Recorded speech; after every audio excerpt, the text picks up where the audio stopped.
All right, how's it going, y'all? So today we're going to be going over what is a NAS. So a NAS is this thing that is kind of hard to actually define, and it's really going to be set up for people who are complete beginners and really are just looking at getting their first NAS and understanding what the heck the thing is compared to something much simpler to understand, which is just like an external hard drive.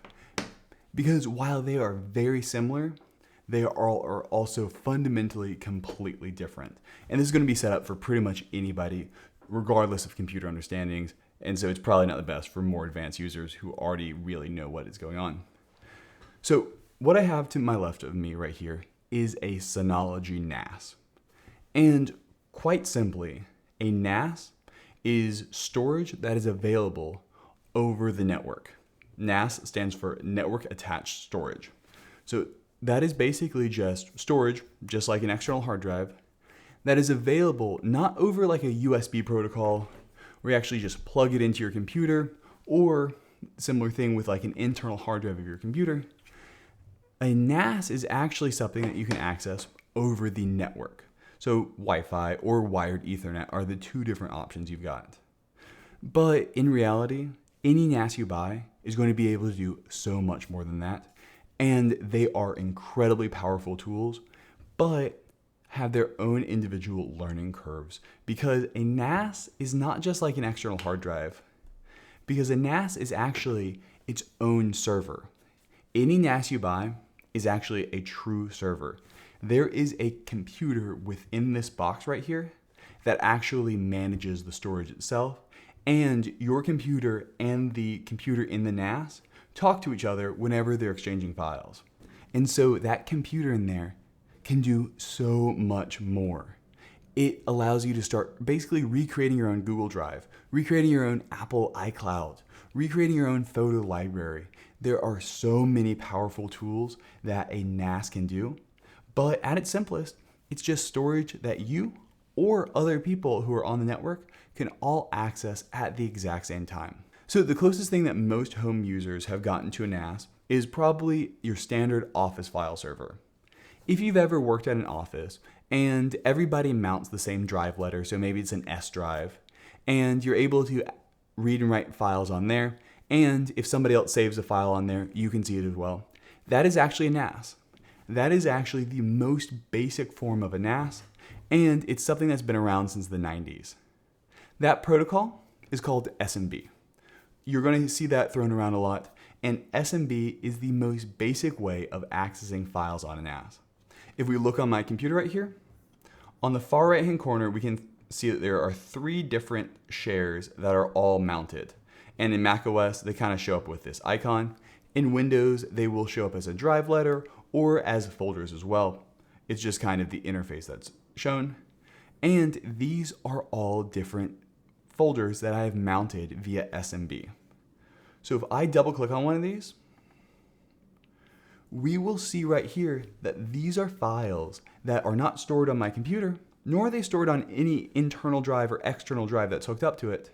They're actually stored on a NAS actually upstairs that whenever my computer asks for the files, we'll send them over to them over the network, or in this case, over wired Ethernet. So I can edit this on my computer right here, and I can also edit it on my computer right here. And Katie, my wife, who edits these videos, can actually edit them right upstairs as well.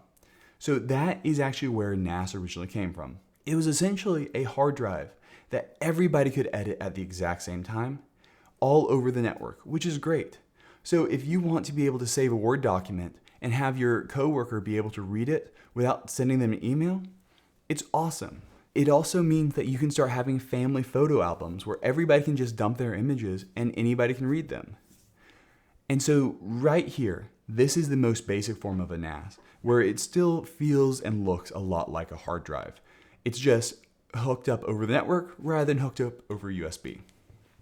There are a couple key differences. A NAS is really a different protocol than a hard drive. So if you've ever plugged in an external hard drive, you can format it, you can do all that kind of stuff. But with a NAS, your computer's really not in control of it. Instead, everything it's doing, it's talking to the NAS to do, instead of your computer itself doing it. And so there are certain applications like Lightroom. Lightroom will not let you store your .lr catalog, that Lightroom catalog can't be stored on a NAS.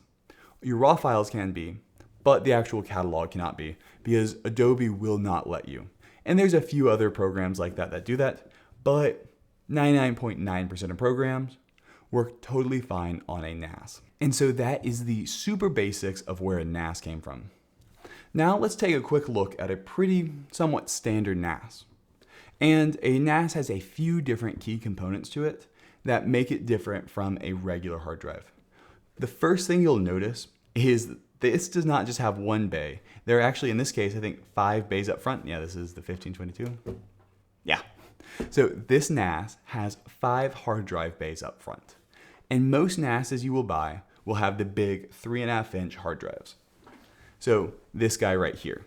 You can store up to 5 of them in this unit, and every NAS will have a different number of hard drives you can put in there, and that tends to be how they're tiered. So you can buy a 4 bay, a 2 bay, a 1 bay, a 8 bay, a 12 bay. There are so many different options.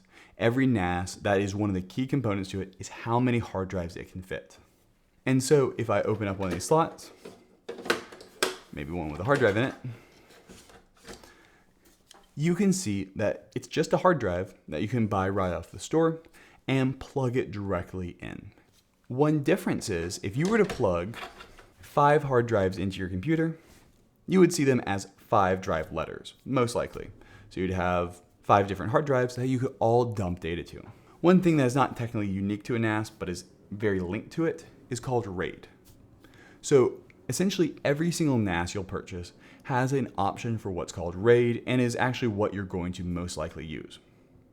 So RAID essentially allows you to combine multiple hard drives into one single storage thing that kind of looks like one hard drive. So there are multiple different types, and I'm just going to go over the really basics here for which options you've got. So there are multiple different types of RAID. They are normally RAID and then a number following it. The most common types of RAID you will see are RAID 1, 0, 10, 5, and 6. Those are the most common ones that you will see. I will leave a link down in the description below that I go over all the different RAID types, but I'm going to talk about the most basic ones that I would recommend for people. If you have 2 hard drives, you're most likely going to want to set up what's called RAID 1. RAID 1 essentially takes the 2 hard drives that you've got and mirrors them. So anytime something's written to one of the drives, it's written to the exact same one. Now what that does do is it cuts your storage space to the size of a single hard drive. And whenever we talk about RAID, unless you go into custom RAIDs like Synology SHR, whenever we talk about RAID will pretend like the smallest hard drive in the group is the size of all the hard drives in the group. So if you have 4 16 terabyte drives and 1 4 terabyte drive, all the 16 terabyte drives are going to pretend like they're 4 terabyte drives. And so that is one thing to know. Generally, you want to match the same size for all your hard drives in RAID. But for RAID 1, it is very simple. All the data is on all the drives. And the real advantage of this is it is so easy. So say this drive fails, nothing bad happens because all of our data is right here. This is not really a backup. We're going to talk about that later. You still need to back up your data. But it means that if one of your drives fails, you don't lose anything. You can keep working and just simply plug in a brand new drive, hit rebuild, and now, boom, it's back up and running. The next one that you'll see is if you've got 3 or more drives, you can do what's called RAID 5. RAID 5 is very complicated to understand from an actual how it works perspective, but I do go over in that video and actually show the math of it. But in its simplest term, RAID 5 allows you to lose any one hard drive and keep all of your data. And what it costs you from a storage perspective is 1 hard drive. So if you have 4 drives, you can lose any one of them if you're in a RAID 5 configuration and still keep all of your data. But you will only have the storage capacity of 3 hard drives. So if you had 4 terabyte drives, you would have the storage capacity of 3 4 terabyte drives, which would be 12 terabytes. That 4th drive, that space of the 4th drive, is used to make sure that it can rebuild any single failed drive. And so any one of those drives can fail, and you can just pull it out, plug in a new drive, rebuild it, and nothing happens. It actually works great where your NAS doesn't even have to shut down or even stop working.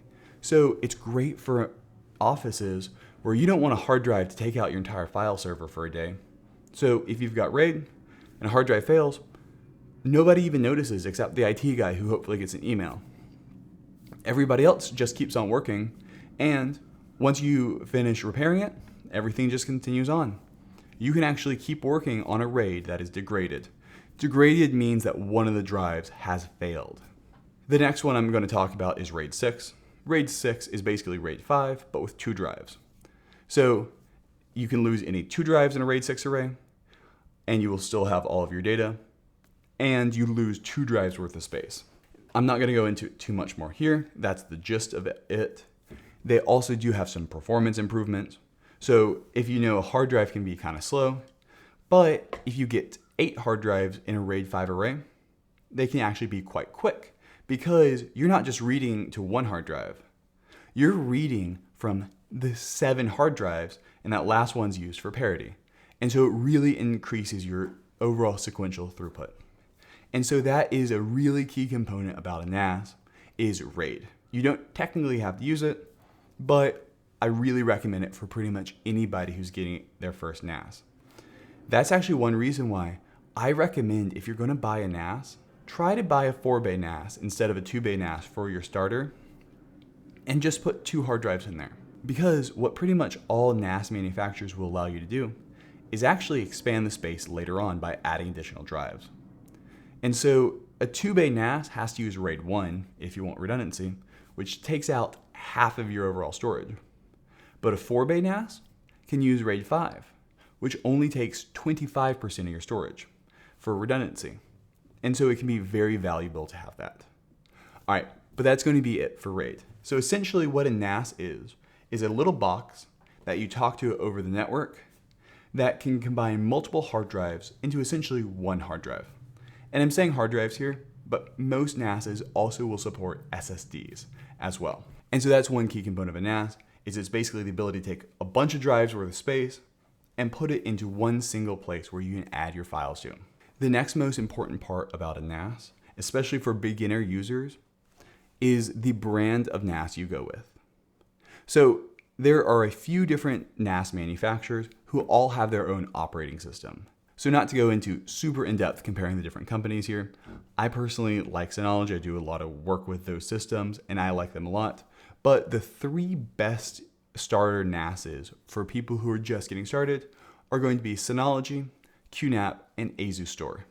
Those are the 3 probably most popular NAS brands out there for beginners who are not too complex to use and really set up. And all 3 of them are going to offer more or less the same features. Some are going to be more polished than others, and some of them are going to have a little bit different features, but they're all going to be able to do the gist of it. And you can think of them as the difference between Mac and Windows. They all have their own operating system that runs the NAS that all can let you do different things. A lot of them have their own mobile apps that actually allow you to interface with your NAS from wherever you are in the world. And so that is one really key component, is figuring out which brand is right for you and kind of which interface makes sense for you. There's a bunch of tutorials for all these different brands online. You can search them out and kind of get a beginner guide and kind of see how it all works and see what's going to have the features that are right for you. So now I talked about that operating system, and now I want to show you it. So as I said earlier, the NAS is a server. It is its own computer that is control of its data and can do all these different things. And all the major brands of NAS have the ability to manage it over the network, all over a web page. Just like you would log into your bank, you can log into your NAS. So I'm going to show you Synology's right here, just as a demonstration.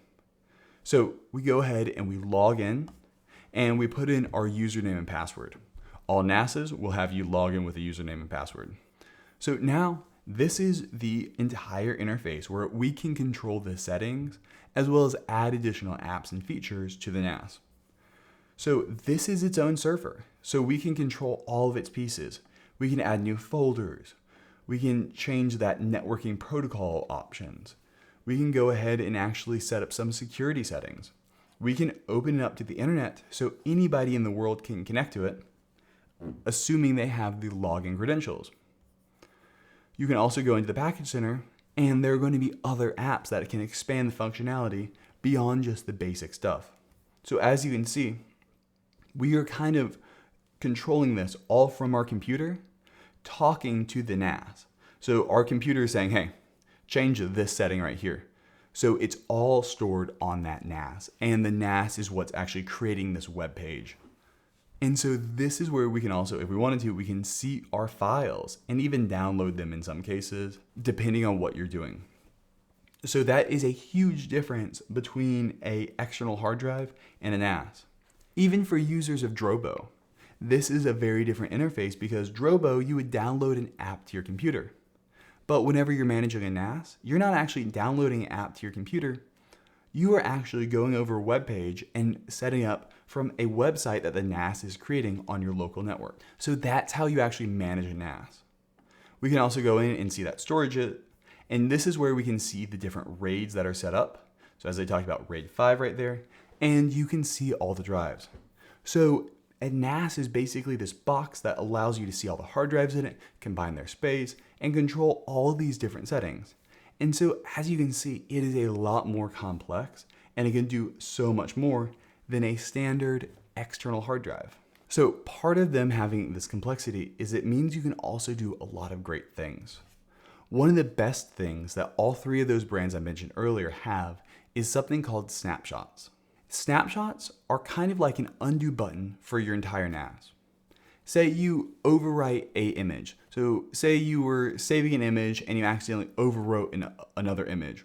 Or you made an edit to a Word document and you wanted to see how it was 3 hours ago. With Snapshots, you can actually browse your files exactly how they were in the past. And every NAS will have a bit of a different way of doing it. But if we come in, we can see this is a snapshot folder how Synology does it. We double click on it. We can see all these different timestamps and just look at how the files were when that snapshot was. All three of those NAS brands that I mentioned earlier, as long as you're using BTRFS or ZFS for the specific NAS, will offer this exact functionality. And it's not taking up a bunch of copies of your data. So you can take a snapshot of a 100 terabyte file server every 5 minutes. And it's not going to take up 100 terabytes every single time. It's not even going to take up a 1 terabyte every single time. A snapshot uses as little space as possible. A snapshot essentially will only take up space when you delete a file or modify a file. So if I take a snapshot and then I delete a file, but I still have that old snapshot, I'm not going to get my space back from deleting this file until that old snapshot is removed. And that's the only space that snapshots take up. The easiest way to think about it is a recycling bin. A recycling bin does not take up space unless you delete a file and then it goes to the recycling bin.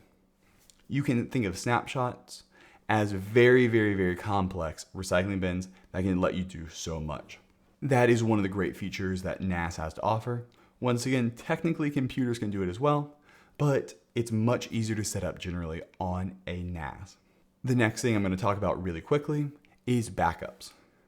One of the best features of NASes is their ability to back themselves up automatically into so many different devices. And that is something to really look at. It's like a hard drive that backs itself up and will email you if the backup fails. And so there's so many powerful tools you can do there because a NAS is a server. It is actually unlocking all this additional functionality that allows you to do so many different things. I know I'm blowing over a lot of this because I'm trying to just get the key points out for this kind of stuff. All right, so now I'm to my last two key points about a NAS. The second last one is going to be external access. When I say external access, I mean access to the files on the NAS when you're not home. So if you are in another country or if you're at a coffee shop, that is all external access because you're not on your local Wi-Fi network or plugged into your Wi-Fi router. All NASes that I mentioned earlier have the ability to have external access. And they can all basically give you the ability to very easily access files wherever you are in the world. The one thing is whenever you do that, there is a security implication to that. And that's one thing that's really important to do is research the brand you're going with and make sure it's going to be secure if you do want to open it up to the internet and have that external access. So that's just one thing to look at. They have all gotten a lot better, but even in recent years, there have been a couple of hacks during 2020 and 2021 that did cause people's NASes to get hacked because there were some security flaws in the setup, as well as some things that users did. It was not all the NAS's fault, but that is one thing to make sure to look at before you open the NAS up to the internet, is make sure you understand the security implications of it. And finally, the last and probably one of the most important components to it is accessing the files and how you do that. So at the start of this video, I talked about the fact that a NAS is like an external hard drive that you access over the network. So either wired Ethernet or over Wi-Fi. And that is critical because that is going to be the limiting factor for how fast your NAS is 9 times out of 10. And it works just the same way with an external drive, except it's a little bit more complex. So with an external drive, a lot of time, if it's fast enough, it's going to be capped to whatever throughput it is able to do. So this external drive is USB 3. And so it's going to have USB 3 speeds. And so this cable is going to be the limiting factor compared to the very fast SSD that's in there. And so whatever connection I've got is going to generally actually be what limits the overall throughput. For a NAS, it's most likely going to be Wi-Fi or wired Ethernet. So if you have a poor Wi-Fi connection, copying large files to and from the NAS will take a while. But if you have wired Ethernet, it's going to be a lot better. There's really 3 different standards for wired Ethernet. 1 gigabit, which can do about 120 megabytes per second. 2.5 gigabit, which can do about 300 megabytes per second. And 10 gigabit, which can do about 1 gigabyte per second. These are generally the biggest upgrades you can make to your NAS if you're looking to speed things up. So if you want to copy massive files like videos to the NAS from your computer as fast as possible, probably the biggest upgrade you can make is for wired Ethernet and then doing those faster Ethernet standards. Your internet speed, so the speed that comes out of your provider like Charter or whoever you've got, does not matter in this case as long as you're home, because the NAS is going to be talking over the local network directly to your computer. So what matters is essentially every single switch between your computer and the NAS, what speed they can do. So the NAS will have different ports on the back, and some of them are also upgradable. And then it needs to be plugged into a switch, a network switch, that can also do those speeds. So if you upgrade to a 10 gigabit card on a NAS and plug it into a 1 gigabit switch, then it's effectively just going to be a 1 gigabit connection. Same thing on your computer side, and it's essentially going to be as slow as the slowest connection in between. So if you have 2 10 gigabit switches hooked up via 1 gigabit, it will go over 1 gigabit between the two of them. And that's the last piece I want to mention there. But overall, those are the basics before you really look into getting a NAS. It is essentially a computer that has storage that you can access anywhere in the world, depending on your configuration, and it is shared, so multiple people can access them at the same time. There are also so many additional features that NASes can do, and you can customize and configure them till your heart's content. I make a ton of YouTube tutorials on this, so go check out some other ones. I'll leave a link to a few beginner's guides down in the description below. And if you have any other comments, you can put those down in the comments below. All right, have a good one. Bye.